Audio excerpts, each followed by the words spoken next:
Дан-дан-дан, а в жизни он слушает. Расставание. Слышь, Я вот улейм. Алар деле адамдар экен, ошон түшүндүм. Сасык деле эмес экен. На самом деле ажары болсо бир эле жолу ичип көргөн болчу. Ошо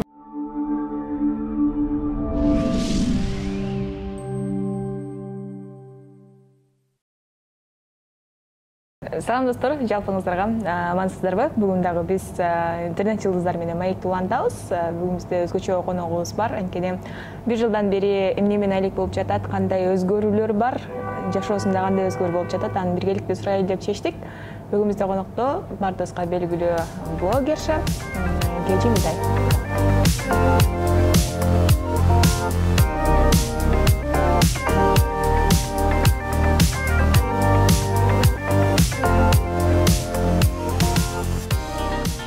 Женская фигура одинаковая эмес.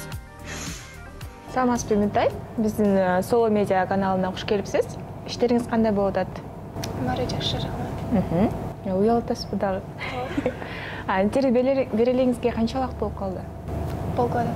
Жарым жылдан, ушул интервью берүүдө көбүнчө мындай чакыргандарга сөзсүз түрдө барып интервью бересизби же отказ кылгандар да болобу?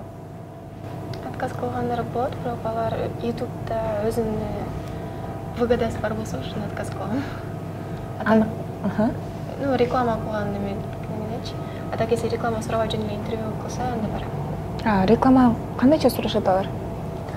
Отметка кылып коесуң, пост киргизип коесуң, уже интервью бердим депчи. Ошондой аябай жакпайт. Болгону мындай интервью жөнүн гана алса, А если сурабаса, мен өзүм киргизип берем да, интервью бердим деп. Анда биз азыр сураган жокпуз. Москвага кандай келдиңиз? Москвага жакшы барып келдим. Аябай сонун экен, жактым. Мамам жакшы, она меня не узнала, когда я приехала к ней. Да. Я ей сказала то, что я ей сюрприз сделала, у нее день рождения было, хотела подарить ей комплект золота. И сказала то, что курьер подойдет, подарит и уйдет. А вместо курьера я приехала, получается. Кандай эмоциялар болду? Но она сказала, типа, девочка, это вы мне? Я говорю, мама, и сын. Говорит, доча, это ты, что ли? Я говорю, да. Он говорит, что с тобой стало, что не так? Я говорю, похудела немного. Я очень сильно похудела за 2 года, потому что находилась здесь. Вот. Потом обняла меня, вот месяц я там жила, ровно месяц. И вот приехала обратно. А бул жака келатканда апаңыз айткан жокпу? Бисмилля кылып же? Бүт баары айтты, убакта ишим жок да, мен бүт баары ишим Кыргызстанда да. Кыргызстанга барам деп качып кетип калдым. Көбүнчөсү буга чейин биз сизди блогер катары көрүп келгенбиз. Анан азыркы учурда кандай жумуштарды жасап атасыз? Бизнес кылып атасызбы же? Бизнести пока токтотуп коеюн деп чечтим, деген не для меня экен да, уже 2 бизнес ачып көргөм. Өзүм кармалбайт экенмин. Анан кийин пока что саморазвитие менен жүрөйүн дедим да. Кандай бизнестерди баштадыңыз? Меники интернет-магазином бар болчу, женской одежды, это год назад открывала. И аксессуары тоже вместе с бывшим парнем открывали. Накей. Сөз башталды. Буга чейинки дагы бир YouTube каналдардан көргөнбүз, Слешкон жигитиңиз менен бар интервью бергенсиздер. Акыркы учурдан TikToктон сиздин жаныңыздан көрбөй калдык. Слешпай калганбыз. Себеп? Не знаю, как сказать. Личное. Жок, ошо эмне себеп болду? Анткени көпчүлүк айтып калышты да, өзү кичине атын иштеп алып эле анан жок болуп кетти депчи. Жакшы эле бала. Просто такое бывает, что люди расстаются нормально. Канча сүйлөштүңүздөр? 10 ай. 10 ай, почти 1 жыл. Мындай жаман болуп экенсиң? Ой, депрессия болуп, 6 килограмм я сбросила. 1 ай үйдө жаттым, эчтеке кылгым келбей. Анан ошончо Россияга кетип калдым да, чтобы немного развлечься. Азыркы учурда да мамилеңер барбы же такыр эле связь жокпу? Бир раз сүйлөшөбүз, привязанности бар да по-любому. Ал булбуз мен кара чалам, сүйлөшүп койчу деп, иногда ал чалып калып сүйлөшүп койчу деп. Бирок 2 ай болуп калды, сүйлөшпөйбүз. Такыр сүйлөшпөйбүз. Негизи эле кыздар жакшы көрүп балдарга чалган туура деп ойлойсузбу? Жок.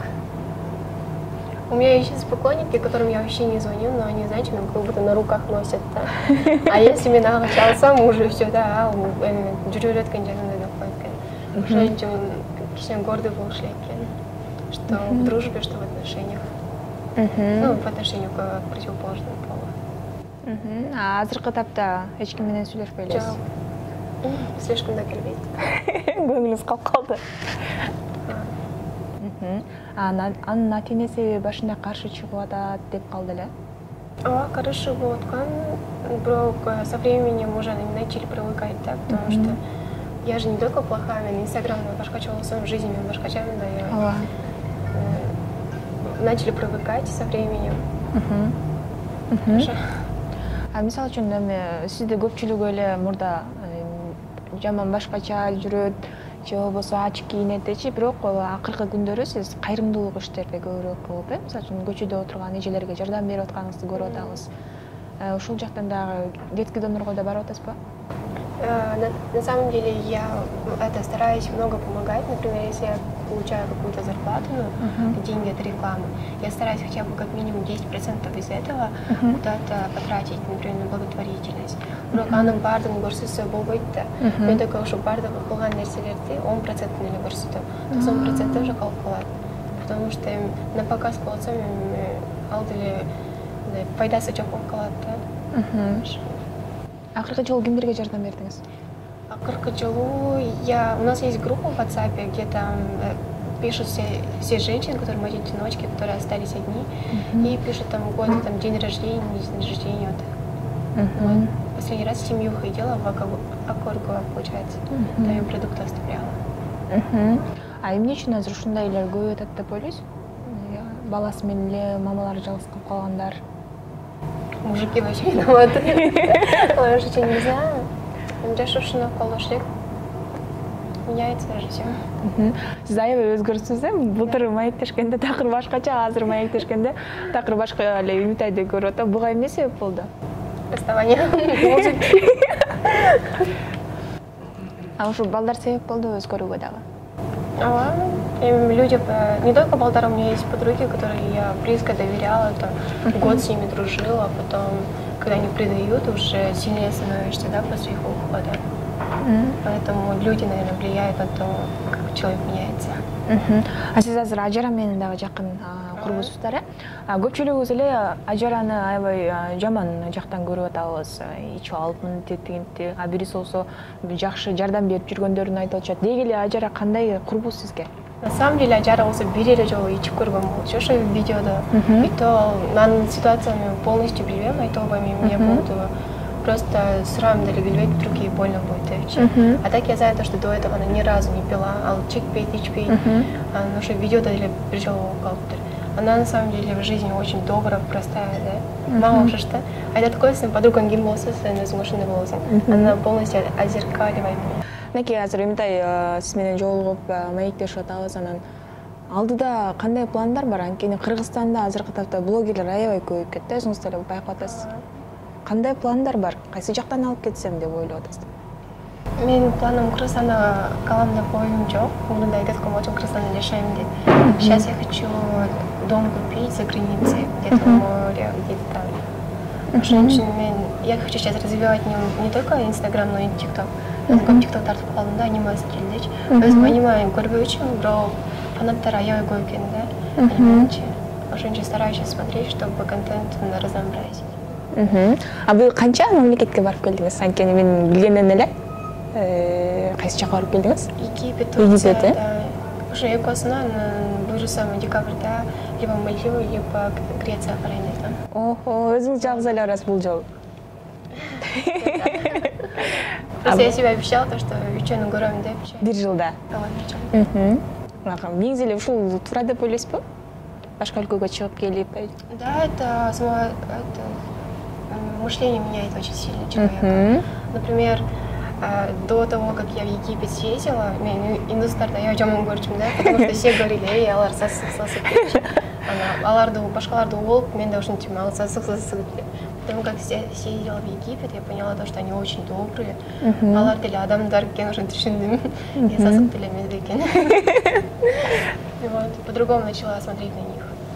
Но у меня нет знакомых индусов, я просто как к людям и отношусь. Эмнелерди өзүңүзгө үйрөнө алдыңыз ал жактан? Поведение, скорее всего, то, как нужно вести себя. Акыркы инстаграмыңыздан көрдүмбү мен квартираңызга чейин келген жаш балдарды, кичинекей балдарды. Алар эмне балдар эле? Билбейм. Они просто видят то, что я уже подъездге кирип атканымда, наркоман келели, уже квартираны билип коюп, каждый день стучатся. Я уже поменялась, берки квартиранын бияктан өткөм, все равно стучатся. Жалгыз жашап атасызбы азыр? Жалгыз жашаган кандай негизи эле? Иногда скучно, одиноко, иногда классно, когда ты можешь заняться своим делом, и никто тебе ничего не скажет. Но иногда хочется, чтобы хотя бы подруга была рядом. Жаша, азыркы тапта гифтерди уюштуруп жүрөсүз, негизи эле гифтин кандай пайдасы бар сизге? Бизге 2 раза больше пайда чыгат, спонсордорго деле пайда келет. И тем, которые выигрывают, тоже там много сторон, которые могут это выиграть, да. Например, спонсоры, они дают какое-то количество денег за какое-то количество подписчиков. Оно чтобы бит бара акчаны топтоп, где-то жарымын блогерге берет, жарымын организаторга берет, и ошо калган акчасына подаркаларды алып победительге берет, да. Эң чоң белеңиздер эмне болду гифте ойноткон? 3 машина ойнотконбуз, Эмиль Байке менен чогулуп калганбыз. Эмиль Байке менен, Эмиль Байке экөөңөр кантип чогулуп калдыңар? Организаторубуз бири да. Эмиль Байке менен иштешүү оңой эле бекен? Аябай серьезный Байке экен, корком мен. Инстаграмда аябай мындай сонунго забавный шуткаларын айтып койчу, даң дейт. А в жизни он слушает. Бирок жашы Байке аябай понятливый. Күчүгүм кандай жакшыбы? Объем канча я? Байке уялбайсызбы, ата менен темекесиз. Жок, күчүгүм мен ал объем сураган жокмун, ал объем бул кызыкпайм мен, кызыкпайдын ал жок. Мен бул машинанын объемин сурап атам. Машина жактыбы? Аябай жакты күчүгүм. Канча сом? Ошол машиналарды чын эле өзүнүн ээлерине тапшырдыңарбы? Мен экөөсүн точно мен көзүмчө тапшырган, үчүнчүсүндө мен уже Россияга кетейин деп калган болчу. Ой, Россия эмес, Турцияга кетейин деп аткан болчу. Это летом было. Көпчүлүк эле ошол гифтен калп эле ойнотуп, анан ээлерине бербей коюшат экен дешет да. Анан кайсы жактан жеңип алышты көбүнчө? Это в Бишкеке только один раз выиграл первый человек, я помню. БМВ Бишкектен алып кеткен болчу таксист Байке. Экинчисин Нарындан алып келген. А үчүнчүсүн мен точно билбейм. Ошо биз айтканбыз, силер утуңар десе Нарындан ошо в эту же минуту они выехали, получается. Бүт семьясы менен келген болчу, апасы, атасы, кичинекей балдары менен. Аябай прям куттуктап, цветы нам принесли, торт принесли. Биринчиси таксист дедиңиз, Таксист, да, ал болсо өзүнүн права оказа получил, эки ай болуптур да права алганына. И фитти арендага алып жүрүптүр. Анан кийин сен уттуң деп ага чалсабыз, телефону недоступен экен. У него, оказывается, телефона не было. Он, оказывается, просто подписался. А в прямой эфирде айтып атпайбы, был Байке утту десе, ему, оказывается, все потом начали таранить, я уже таптык да, и 2 сааттан жолу Uber койдук. 2 саатта келип алып кетти. БМВ алып кетти? Да, БМВ. Мынакей, такси Байкелериз дагы азыркы учурда. Берите машинам деп аябай сүйүнгөн болчу, чоң рахмат. Сатасыңарбы десе, жок сатпайбыз, өзүбүз жүрөбүз дейт. Азыркыга чейин жазып турат, Москвада экен да.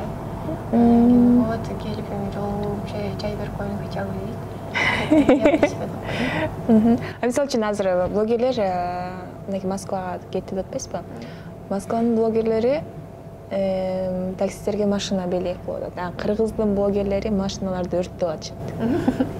Просто машина өртөлүп это чын эмес деп половина только чын, потому что мен экөөнү билем, то есть үчөөнү билем даже Кыргызстанда кантип машина эме эткен. Некоторые монтаж кылып коет, некоторые просто чтобы актив көймө көтөрүлгөн, которые жүрбөгөн машинаны алып. В России, например, дарят машину, потому что у них там реклама намного дороже стоит. Например, мен реклама бияқта 7 минут турса, мен такое же количество подписчиков в России, да, блогерлер, алар болсо 50 миңден сатат. 7 миң сиздики историябы же лентабы? История 7 миң, алардыкы история ошо бир эле история 50 миң болмок экен. Мен бұрында прайсты сұрағанда башқа блогерлерден, орыстардан, я такая, ушунча болот экен бе деп. Анан кийин то, что машиналарга берген белек, для них это то же самое, что бир шоколад алып берип койгондой болуп калат экен. А сиздики лентаңыз канча? Историяңыз 7000 болсо. Лента менге $300 болот. Бирок ал 2 саатка эле, ой, 2 күнгө эле. А 2 күндөн өчүр саласың. А көбүнчө кимдер заказ беришет? Кимдер сизге айтышат? Похудение, не похудение ушулар. $300 84төн ба азыр? А ошол акчанын баардыгы азыр мынакей башка өлкөгө саякатка кетип атат. Жашаган жериңизге, андан сырткары эмнеге коротосуз көбүнчө? Кайрымдуулукка да. Я постараюсь сейчас копить, чтобы выросла вот в феврале либо в марте собирать квартиру покупать. Потому что мама да бираз жардам берем дейт, ошончун мама жөнөтөт акча, чтобы албаса копить эткенге. Потому что я не умею копить. А мынакей азыр апаңыз менен биргеликте дал ушул квартирага деп иштеп атасыздар, э? Анан апаңыз ал жакта эмне менен алектенет? Эмне жумуш кылат? Мама болсо врач болуп иштейт. Через день болуп иштейт экен, үйдө отурат. Кыз киши көбүнчө апасына жакыныраак болот, көбүнчө апаңыз менен сырдашып, көп нерсени апаңызга айтсаңыз керек. Мамам, да, я с ней как с подругой общаюсь, да, в жизни айтып сүйлөшө албайм, бирок телефон менен чалып бүт баарын айтып алам да, ичимде нем болсо. Бирөөнүн уруш кетсем айтып берем, 3 жигитим бар болчу, ошо 3 жигитим бүт баарын билет да, тааныштырып койгом. Анан уруш кетсем сразу мамама чалып айтам. Даттанам. Даттанам деп. Сон чынында мага мындай жагып атат. Сен маектешип, анткени кыргызчада сонун сүйлөп калыпсыз. Анан даттанып калдыңыз, 3 жигитиңизге тең. Жакшы эле өзүңүз көңүл буруп поддержка кылдыңыз, э? Ооба. Жыйынтык кандай болду? Результат кандай болду? Результат опыт алдым, сильно калдым. 6 килограмм таштадым. Мынакей Үнтая бүгүн биз атайын Үнтайда кандай өзгөрүү, кандай жаңылыктар болот деп ошон үчүн чакырдык. Сизге чоң рахмат. Капы болбоңуз, буюрса балдар көп. Конечно. Жигиттерди жөн эле чекесинен таба алабыз. Анан азыр жалпы биздин каналдын катталуучуларына жакшы бир каалоо тилек айтып коебуз, э? Муштарым, всем передаем привет, никогда не грустите.